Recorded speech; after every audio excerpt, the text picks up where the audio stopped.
Behold the latest military news update.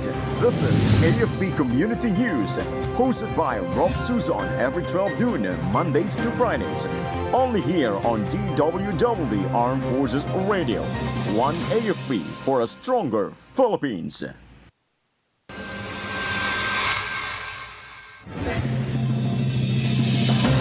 23 local terrorist group members surrender in Maguindanao del Sur. Army Chief leads the activation of Scout Ranger Regiment Stanley Reserve in Bulacan. Bomb prices go up today. No classes and government work today in Metro Manila's other areas.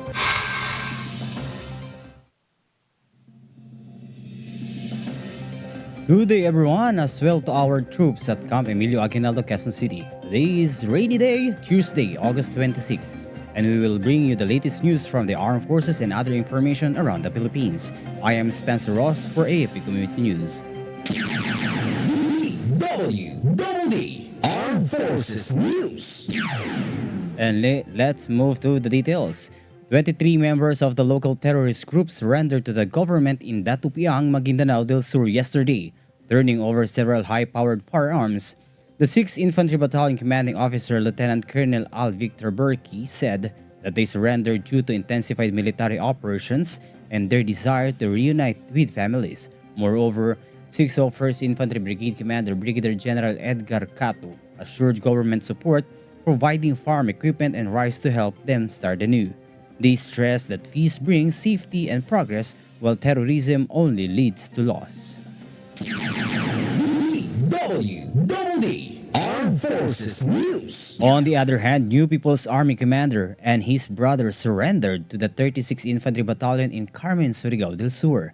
The decision of NPA Platoon Commander Edma Renren, Maka and Michael alias Dato was influenced by the wife of the said leader, Ivy Marga Angeles, and who was earlier rescued by the troops after being wounded in an encounter.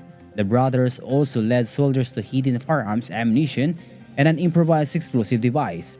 901st Infantry Brigade Commander Brigadier General Arsenio Sadural said the surrender further weakens the last remaining NPA unit in the said area. DWDD Armed Forces News. Now some information from Siya. Armed Forces Radio. Siya, what is the latest update about the Philippine-US Forces Whole Joint Capability Enhancement in Basilan? Siya? Troopers from the 32nd Infantry Battalion, 6th Special Forces Battalion, and 45 Infantry Battalion trained with United States Special Forces in Basilan through a lecture and live firing of .50 caliber weapon system. The activity focused on tactical proficiency, modern combat techniques, and interoperability to address evolving security challenges. Philippine soldiers gained values insight to strengthen operational effectiveness and readiness. The event highlighted the Army's modernization drive and reaffirmed the strong Philippines and U.S. defense partnership for peace and security in Mindanao. This is Shain Araneta reporting for AFP Community News, One AFP for a stronger Philippines. Thank you so much, Siya. DWDD Armed Forces News. On the other hand, 5 barangays in Quezon, Bukidnon burned CPP, NPA, NDF flags. The said initiative symbolized their rejection of communist ideology and support for peace. Barangay leaders of Santa Filomena, Libano, Olinabo, San Roque, Kawayan, and Minongan also signed resolutions declaring the rebel group as persona non grata. The event was supported by Charlie Company troops under Captain Sidrak Alicog, along with the tribal leaders. Local leaders emphasized that unity and peace are possible through dialogue, reconciliation, and collaborative efforts. DWDD Armed Forces News. Furthermore, Army Chief Lieutenant General Antonio Nafarrete led the activation of the Scout Ranger Regiment Stanley Reserve at Camp Pablo Texon, San Miguel, Bulacan. He hailed a unit composed of Scout Ranger course graduates and retired members as the battle-proven veterans whose skills will be preserved and passed on to future soldiers. Reserve Command Philippine Army Commander and concurrent Acting 2nd Infantry Division Commander Major General Ramon Sagala, FSRR Commander Brigadier General Isagani Criste, and FSRR Chief of Staff Colonel Napoleon Agoncillo Jr. joined him in the ceremony. The activation reflects the Army's stress to strengthen its reservist force, which currently includes 32,600 ready to serve troops and 1.2 million standby reservists. DWDD Armed Forces News. Live online, let's us hear more from Amy about Marines launch West Philippine Sea info drive in Ilocos Norte. Amy?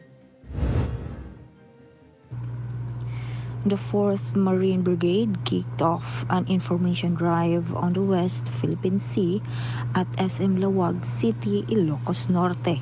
The activity aims to boost public awareness, patriotism, and unity in protecting national sovereignty. Mall-goers actively engage with the interactive exhibits and expressed support for the armed forces for the Philippines' advocacy on maritime security. The event also highlighted the Marines' readiness as defenders of the nation ahead of their 9th founding anniversary. This is Amy reporting for AFP Community News, 1 AFP for Stronger Philippines. Thank you so much, Amy. DWDD Armed Forces News. The Armed Forces of the Philippines, or AFP, has deployed enough forces to secure the Bangsamoro Autonomous Region in Muslim Mindanao ahead of its first parliamentary elections on October 13. AFP spokesperson Colonel Francil Margaret Padilla said the troop presence is sufficient but not excessive to avoid a militarized atmosphere while addressing legitimate security concerns. Quick reaction teams are also on standby for immediate deployment in case of tensions. The AFP is working closely with the local peace community and more Islamic Liberation Front leaders to ensure peaceful and orderly polls for the region's 2.3 million voters. DWDD Armed Forces News. Let's move to the national news. DWDD National News. The oil companies raised their pump prices today, August 26. The per liter price of gasoline rose by 70 centavos and diesel by 50 centavos. Meanwhile, kerosene also increased by 30 centavos. Local oil industry sources said tensions between Israel and Iran, between Russia and Ukraine triggered the price increases. DWDD National News. Let's hear from Joanne. Armed Forces Radio. Report from the Northern Luzon Command. Let us hear some information about Joanne about the 84th Infantry Battalion Philippine Army sharpens combat skills in Philippines-Australia exercise Alon 2025. The 84th Infantry Victorious Battalion of the 7th Infantry Kaugnay Division is actively honing its warfighting skills in Exercise Alon 2025, a Philippines-Australia bilateral amphibious landing exercise running from August 11 to 29 at Fort Ramon, Magsaysay, and training areas in Nueva Ecija. While the exercise covers amphibious landings, air-sea operations, and joint maneuvers, the 84th IB is focused on the land domain or warfare, conducting intensive ground drills including combat shooting, jungle operations, live fire exercises, and urban combat supported by armor, artillery, and engineers. Over 3,600 troops from the Philippines, Australia, the United States, and Canada are participating, with Japan, South Korea, New Zealand, and Indonesia observing. The event underscored the Philippines' strong defense ties with Australia and highlights the region's growing cooperations in promoting peace, stability, and collective security in the Indo-Pacific. This is John Sagak reporting for AFP Community News, 1 AFP for Stronger Philippines. Thank you so much, John. DWDD National News. Malacanang suspended work in government and classes in all levels in Metro Manila and 14 other areas today. This is due to expected heavy rainfall from a low-pressure area and the southwest monsoon. Apart from Metro Manila, covered by the work and class suspensions are the provinces of Bulacan, Nueva Ecija, Pampanga, Batangas, Cavite, Aurora, Quezon, Rizal, Laguna, Camarines Norte, Camarines Sur, Albay, Sorsogon, Catanduanes, Masbate, Northern Samar, Eastern Samar, Leyte, and Southern Leyte. However, agencies involved in the delivery of basic and health services, preparedness, or response to disaster and calamity shall continue their operations and render the necessary services. DWDD National News. The Department of Health said the recent spike in hand, foot, and mouth disease cases does not imply a dangerous outbreak, but is a result of improved case reporting. DOH's Assistant Secretary Albert Domingo, the situation isn't an outbreak. He explained that 94% of the logged cases are still considered suspect and are not yet laboratory confirmed. As of August 9, the latest DOH data showed HFMD cases reaching 37,368. DWDD National News. More news about Alon. Armed Forces Radio. Let us hear more updates from Shaira about the AFP Australian Forces stage amphibious drill in Palawan. Shaira? Yes, good afternoon. The Armed Forces of the Philippines and the Australian Defense Force conducted combined and joint forcible entry operations during Exercise Alon 2025 in San Vicente, Palawan. Around 1,000 AFP troops and Australian counterparts carried out a large-scale amphibious landing, an objective retake scenario to test rapid deployment and interoperability. The drill integrated air, sea, and land assets, including AFP FA-50 fighter jets and Australia's His Majesty's Australian ship Brisbane with an MH-60R Seahawk. AFP Chief of Staff General Romeo Browner Jr. praised the exercise as a milestone in strengthening maritime security and multi-domain operations in the Indo-Pacific. This is Shai Rivera reporting for AFP Community News, One AFP for a Stronger Philippines. Thank you so much, Shaira. DWDD Armed Forces News. The Philippines joined the international community in calling for an end to the ever-worsening humanitarian catastrophe in Gaza. According to the Department of Foreign Affairs, the Philippines is deeply concerned by the recent developments, including the Israeli government's plan to full military takeover of Gaza. It added Manila is also worried about the continuing restriction on access to life-saving humanitarian aids such as food and water, large-scale displacement attacks affecting civilians, and reports of settlement expansion in the West Bank. The DFA also emphasized that these developments aggravate an already dire humanitarian situation and further diminish prospects for a just, lasting, and comprehensive peace in the Middle East. DWDD Armed Forces News. More national news. President Ferdinand Marcos Jr. urged that a Filipino youth to get more involved in nation building, stressing that integrating them into the national consciousness and raising their awareness of civic duty shapes a better future for the country. Marcos said this is an opportunity to awaken the awareness of the youth about their duty to the nation. He also urged the public to guide them to be more critical of the problems in our society. PBBM also added that if the public fail to prepare the youth to defend freedom, then we are betraying not only the sacrifice of our heroes, but also the future of our country. Armed Forces Radio. From our reporter on the ground, let us hear the report of CAT about Philippine Military Academy incorporates 314 cadets of class Masidalak 2029. Kat? Yes, Spence, good noon. The Philippine Military Academy formally incorporated 314 fourth class cadets of class Madasilak 2029 after completing 12 weeks of training at Fort Del Pilar, Baguio City. Vice Admiral Jose Maria Ambrosio Espeleta, Philippine Navy Flag Officer in Command, served as guest of honor and urged the cadets to embody courage, integrity, and resilience. The class name Mandirigman, dakilat sa gisag ng integridad at lakas ang kinabukasan, reflects their commitment to honor and strength. PMA officials also highlighted the need to prepare future officers for modern security challenges areas, including cyber defense. This is Kat reporting for AFP Community News, One AFP for a stronger Philippines.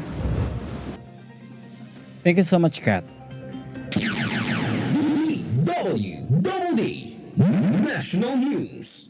On the other hand, the Paris Pastoral Council for Responsible Voting is hoping that a postponement of barangay and Sangguniang Kabataan elections from December 2025 to November 2026 will be the last move to defer the polls.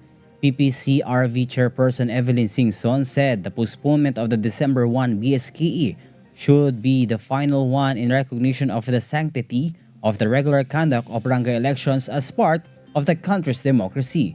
She also added the frequent extension of the term of elected barangay officials could weaken accountability and erode public trust. Singson also said that it is imperative that this be the last, as sanctity of the democratic process rests on the certainty of regular elections. DWDD National News. A large majority of Filipinos distrust China and perceive it as the greatest threat to the Philippines. This is based on a recent survey conducted by the Okta Research Group. The survey found that 74% of the respondents selected China as the country that possesses the greatest threat to the Philippines. 85% also said they distrust China, while only 15% said they trust it, and 14% express a fair amount of trust. Armed Forces Radio. More updates from Mike for IEB. Builds playground for indigenous children in Oriental Mindoro. Katrop, Mike? The 4th Infantry Scorpion Battalion turned over a newly built playground to Binili Elementary School in Bulalaka, Oriental Mindoro. The project theme, Play for Peace, Joy for All, symbolizes unity, hope, and care for the indigenous children in the community. Teachers, parents, and students expressed heartfelt gratitude, calling it a rare gift of happiness for the youth. Port IB said the initiative reflects their commitment in shaping the future generation beyond their security mission. This is Mike reporting for AFP Community News, One AFP for a stronger Philippines. Thank you so much, Mike. DWDD National News. The Senate has approved subpoenas for 10 out of 15 contractors who cornered the bulk of flood control projects since the start of Marcos administration. They came after they skipped last week's Blue Ribbon Committee hearing on alleged anomalies.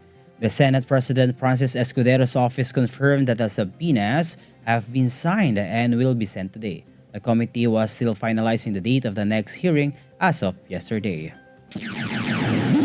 DWDD National News.